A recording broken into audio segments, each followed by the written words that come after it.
박재인의 경제노트입니다. 오늘은 좀 빅데이터에 대해서 이야기하겠습니다. 최근 국회에서 빅데이터 3법이 통과가 안 돼 굉장히 말들이 많습니다. 때마침 MBN에서 데이터 혁명, 세상을 바꾸다는 주제로 오늘 국민보고대회를 가졌을 때 성황을 이루었습니다. 그리고 다음 주 12월 2일 한국 최초로 한국 데이터 거래소가 출범하게 됩니다. 그래서 오늘 데이터에 대해서 좀 이야기를 해보겠습니다. 민경영 기자 나와 있습니다. 안녕하세요. 그 빅데이터 이야기가 많은 건데 그 빅데이터를 좀 쉽게 좀 설명을 좀 해줬으면 좋겠습니다. 네, 간단하지만 또 어려운 질문입니다. 네. 저는 이제 누구나 가지고 있는 신용카드로 한번 예시를 들어보겠습니다. 대한민국 국민 한 명당 하루 평균 12번 정도 신용카드를 사용한다고 합니다. 한 사람에게는 하루 12번의 결제 기록이 남지만 전 국민으로 따지면 하루에 6억 건의 결제 기록이 남게 되는 셈이죠. 이게 하루, 한 달, 1년 단위로 쌓으면 정말 방대한 데이터가 쌓이게 되는데요. 이 기록을 분석을 해보면 가령 20대 남성은 무엇을 가장 많이 사는지, 오늘같이 추운 날 편의점에서 가장 잘 팔린 상품은 무엇인지 정말 다양한 결과가 나올 수 있을 겁니다. 그리고 이 결과들을 잘 활용한다면 광고 마케팅이나 신제품 출시, 제품 진열 등 여러 분야에 유용하게 사용할 수 있습니다. 이처럼 이제 분석했을 때 유용한 결과, 또 가치 있는 결과를 도출할 수 있는 큰 데이터, 방대한 데이터를 빅데이터라고 말씀을 흔히 드립니다. 업계에서는 이제 빠르게 쌓인다는 의미에서 속도를 뜻하는 벨로시티, 그리고 다양한 종류가 쌓인다는 의미에서 버라이어티, 그리고 많이 쌓인다는 의미에서 양을 뜻하는 볼륨, 이 세 가지를 묶어서 3V의 특성을 가진다고 얘기를 하기도 하는데요. 실제로 전 세계에서 쌓이는 데이터의 양이 하루에 해리포터 책, 우리가 흔히 읽는 해리포터 책 6,500억 권에 달한다고 하니까 이 3V라는 말이 결코 과장은 아닐 거라는 생각이 듭니다. 네. 그리고 오늘 아침 28일 그 MBN에서 그 국민보고대회를 통해서 그 빅데이터 혁명에 대해서 오늘 보고대를 가졌는데 거기에 핵심 키워드와 이 빅데이터 가지는 경제적 효과가 어떤지 한번 그걸 좀 설명을 해 주시죠. 네, 말씀해 주셨다시피 오늘 오전 서울 소공동 롯데호텔에서 MBN과 카이스트가 데이터 혁명 세상을 바꾸다라는 주제로 MBN 개국 25주년 보고대를 가졌습니다. 특히 데이터 언락혁명이라는 핵심 키워드가 눈에 띄었는데요. 말 그대로 데이터가 성공의 문을 연다, 언락한다는 의미입니다.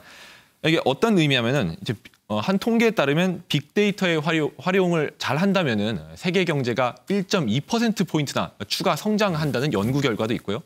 우리나라에서만 따져도 18조 원, 그러니까 데이터만 잘 활용을 해도 18조 원 규모, 정말 엄청난 규모의 시장이 열린다라는 분석도 있습니다.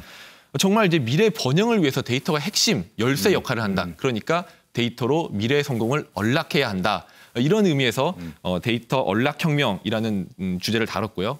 또 이제 저희 업계나 이제 정치권에서도 이런 언락혁명의 의미를 잘 받아들였을 것이라고 생각합니다. 네. 아니, 그렇게 중요한 우리 경제적 효과가 큰 그 데이터 3법이 국회에 지금 통과하지 못하고 있어서 정말 참 답답한데 그 데이터 3법이 뭔지 지금 그게 연내 통과는 가능한 건지 그거 한번 진단을 해 주시죠.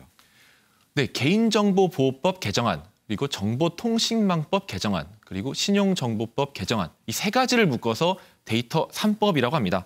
간단히 말씀드리자면 가명정보, 그러니까 개인정보가 노출되지 않도록 처리한 가명화된 정보에 대해서는 거래나 이런 활용을 좀 이제 허용하는 법이죠. 지금은 이제 이런 정보에 대해서도 개인정보라면은 활용을 하지 못하고 있는 상황입니다. 그러니까 말씀드리자면 이제 빅데이터 산업 활성화를 위해서는 이 데이터 3법이 꼭 필요하다고 말씀드릴 수 있겠는데요. 그런데 이제 어제 본회의로 넘어간 개인정보법 보호법 개정안을 제외하면은 나머지 두 법은 1년 넘게 국회 상임위에서 발목이 잡혀 있는 상황입니다. 개인정보보호법 역시 본회의에서 처리가 가능할지도 미지수인 상황이고요. 이제 문재인 대통령까지 나서서 데이터 3법 처리를 주문했고 여야 의원들 역시 이 데이터 3법의 필요성을 크게 공감하는 상황인데 지금 이 3법과 관계없는 정쟁에 휩싸여가지고 이 3법이 통과하지 못하고 있는 어처구니가 없는 상황입니다. 지금 이번 정기국회가 다음 달 9일, 그러니까 이제 2주도 채 남지 않았는데요. 이대로라면 이번 연내 이 데이터 3법 처리가 되지 않는 거냐는 목소리까지 나오고 있습니다. 여야가 지금이라도 신속히 합의를 해서 이 데이터 3법을 빨리 처리해 주기를 바라는 수밖에 없을 것 같습니다. 안 되면 그냥 자동 폐기되는 거죠. 예, 자동 폐기됩니다. 그래서 좀 이제 주제를 바꿔가지고 12월 2일 날 그 한국 최초의 이제 데이터 거래소가 이제 출범하는데 이제 유통 소비 분야에 특화된 데이터 거래소인데 그 데이터 거래소에 대해서 좀 소개를 해주시죠. 네, 국내 최초의 민간 데이터 거래소 KDX 한국 데이터 거래소가 지난 화요일 베타 서비스를 시작했고요. 다음 달 2일, 그러니까 다음 주 월요일 날 공식 서비스를 출범합니다.